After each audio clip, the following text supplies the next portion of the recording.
Sa malamig na hangin, may isang ulam na kayang magpainit hindi lang ng katawan, kundi ng puso. Isang mangkok ng sabaw, simpleng tingnan, ngunit punong-puno ng kwento. Ano nga ba ang bulalo?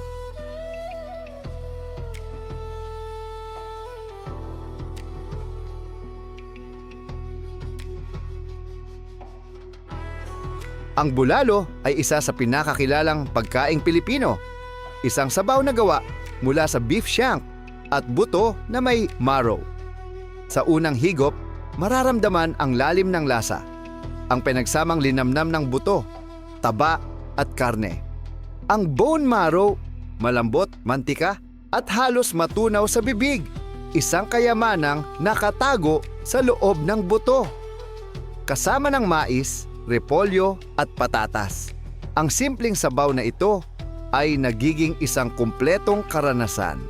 Kung gusto nyo ang mga ganitong video, huwag kalimutang i-click ang like button.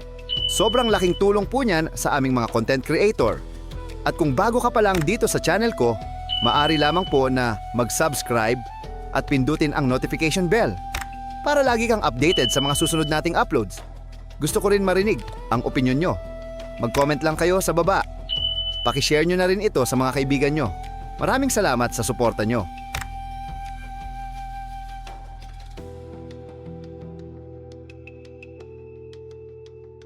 Ang bulalo ay malapit na iniuugnay sa mga lugar tulad ng Tagaytay at Batangas. Sa malamig na klima ng Tagaytay, ang mainit na sabaw ay hindi lamang pagkain. Ito ay pangangailangan.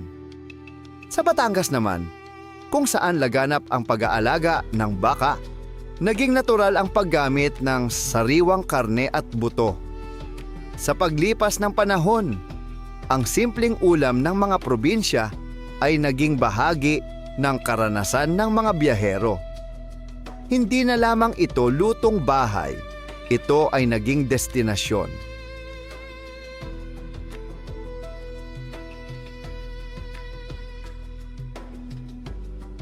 Ang bulalo ay hindi lamang pagkain, ito ay pagsasama.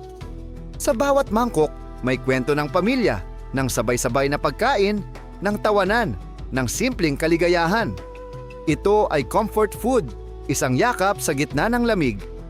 At sa bawat biyahe patungong Tagaytay, ang bulalo ay hindi nawawala.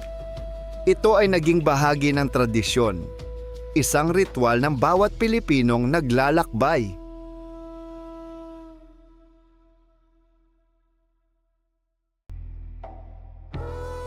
Ang tunay na bulalo ay hindi minamadali.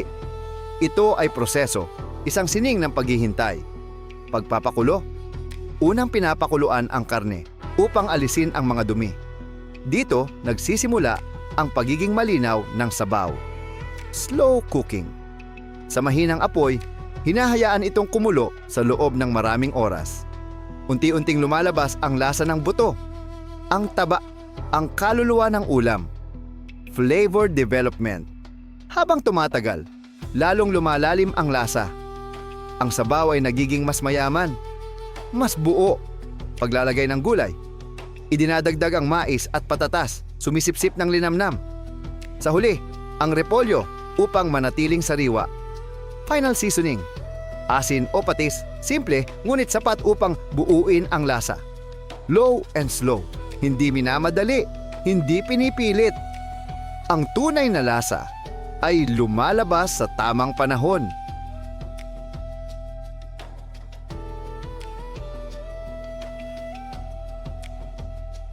Sa paglipas ng panahon, nagbago ang anyo ng bulalo. May classic, malinaw ang sabaw, simple at tradisyonal. May sizzling bulalo, mas moderno, mas matapang ang presentasyon. At sa mga restaurant, ito ay ginagawang sining, inaangat sa bagong antas.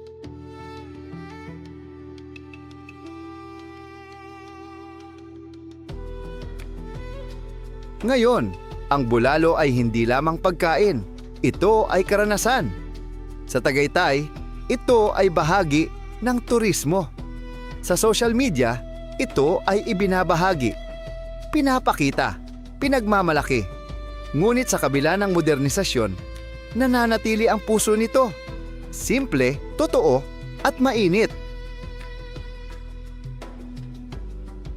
Sa bawat higop ng sabaw, nararamdaman natin ang init ng tahanan. Sa bawat piraso ng karne, may kwento ng lupa, ng tao, ng tradisyon. Ang bulalo ay hindi lang pagkain, ito ay alaala. Isang simpleng mangkok na nagdadala sa atin pabalik sa kung saan tayo nagsimula. Maraming salamat po sa inyong panunood at sana po may natutunan kayo sa bidyong ito. Hanggang sa muli.